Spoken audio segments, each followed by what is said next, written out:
Weewaawo tuula tusome nate enkwaniriza. Essula gye tugenzeeko egamba nti eteefe etuusa mugenyi.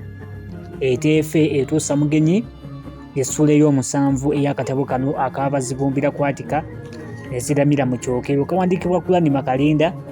Nze muzzukulu wa Mugema munnakyala akwata ssente empya n'enkadde, omwanjuzi era omuteesiteesi wa pulogulaamu eno tuula tusome nga bulijjo okukubiriza nti ku YouTube kwekali owulirayo ekikunyumidde oba ekikutteko ng'oteekawo komenti, ate ne ku TikTok tubeera nako bulungi ddala. Eteefe etuusa mugenyi kugambye nti ssuula ya 7 ey'akatabo kano.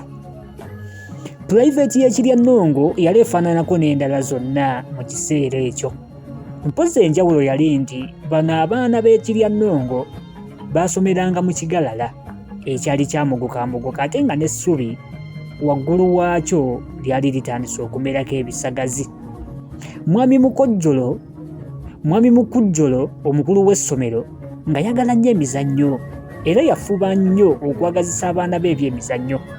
Yatuuka ssebo n'okubatwalako ku kibuga beerolere ku bakugu bwe babunga akapiira. Abaana baasabibwa siringi 5 buli omwezi olugendo.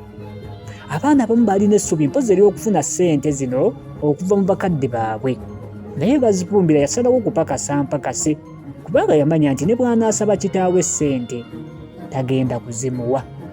Kyokka yamala kugezaako. Munnange bwe yatuuka eka ng'atandika okumulojjerera n'okumulojjera byonna bye yali alabye olunaku olwo. Kawunawo yali tawulirangako mutabani we bw'asimbula mboozi ng'eyo. Yali anaatera okugimalayo kwe kugamba kitaawe nti mbadde neerabidde naye nsanze kojja nnyonyi ntono. Ku kitaawe nti ngaatya era wamusanzeewa? Omulenzi yalaba bimugendera bulungi kwe kukwata ku mmanduso nti gy'ali. Ne Lunderebu naye yantumye okukulaba. Ate n'omusomesa naye yakugambye nti nompaayo ssente. Omukulu kitaawe teyamulinda kumalayo kwe kumubakira nti ezaaki yemmeka. Yasimanya abasomesa bagamba nti eno ntudde ku bumoome. Kyekikuleesenga ojja weesesa sandika gyagatamedde. Lwaki ssente size wasabye? Gw'olowooza nti nze natta muzungu? Munnange yali akyatwatwalikana bw'atyo, omuntu n'akuba kkoodi ebweru mu kalago akaseeneekerevu. Nannyini kalago yalwawo okulabika kubanga mu kujja teyeeramba lujja wabula yaludduka ng'olwali olwa ssezaala we. Kawunawo kwe kubuuza omulenzi nti anooyo akubye kkoodi. Bazibumbira bwe yalingiza ebweru kwe kugamba nga bw'amwaniriza nti olabiseeko nnyabo.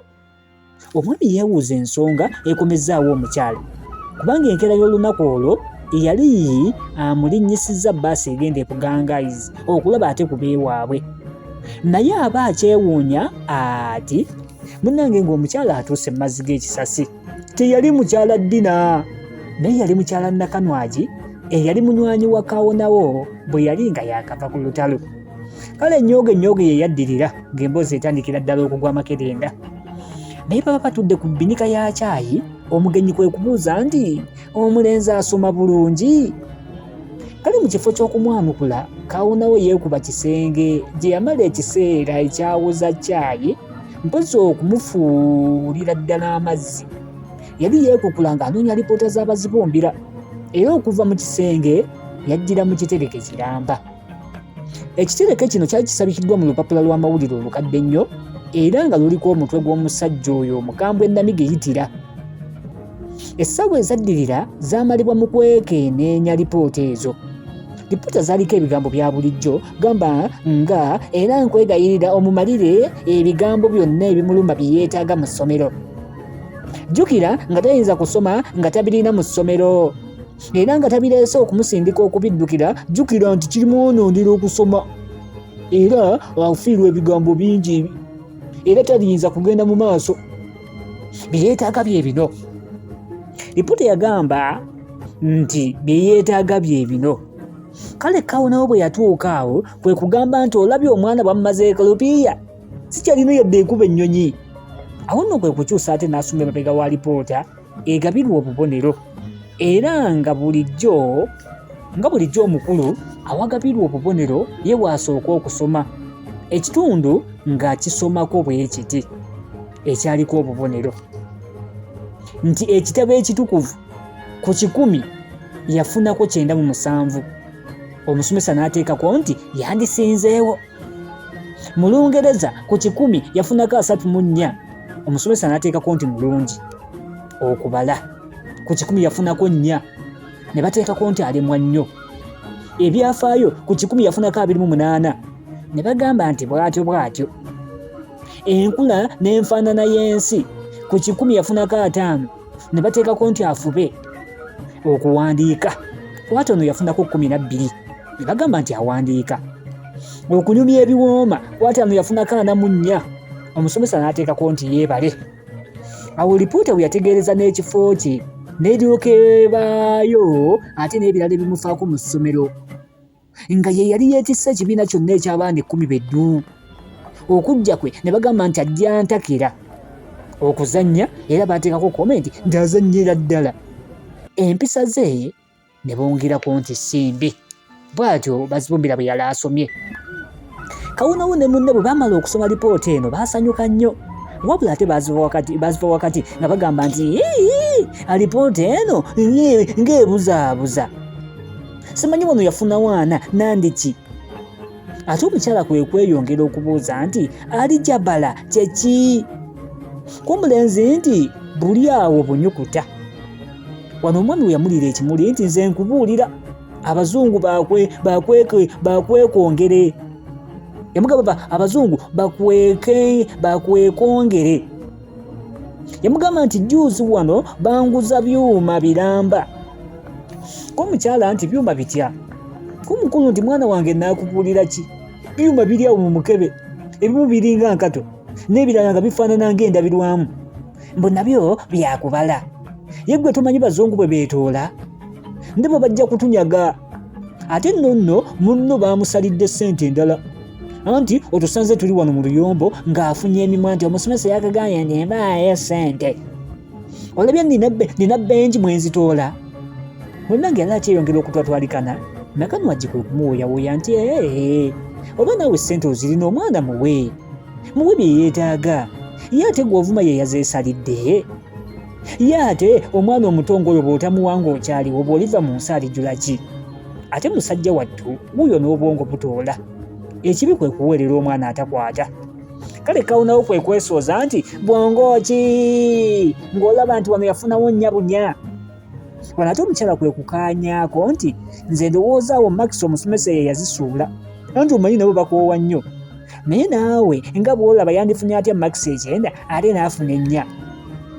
Yenna ekigambo ky'omukyala anaayinza okukiwakanya kiringa ssente bwe kigondezaawo ddala. Kawunawo yatandika kuseka magye mu lukufu nti wamma ggwe ate bwe ndiva mu nsi ng'ate ani akyamuwa. Bw'atyo Kawunawo bwe yaseka. Oli mu pulogulamu tuba tusome essuula egamba nti eteefa etuusa mugenyi. Kale olabye omugenyi bw'ataasiza Bazibumbira okumuwa ku ssente ze babadde bamumye okuva edda.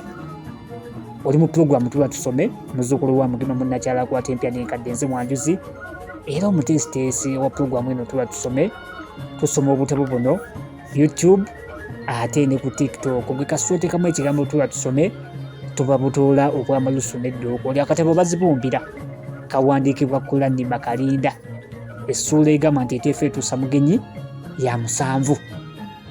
Bazibumbira yalaba empewo zifuuwa zezza gy'ali kwe kwongera ate okunyigiriza nti ate taata omusomesa yagambye nti buli mwana yenna ataatwala essente waakugobwa mu ssomero. Kale musajja wattu kwe kulagirira omwana okuziikula ssente awo ku nkondo y'ekitanda.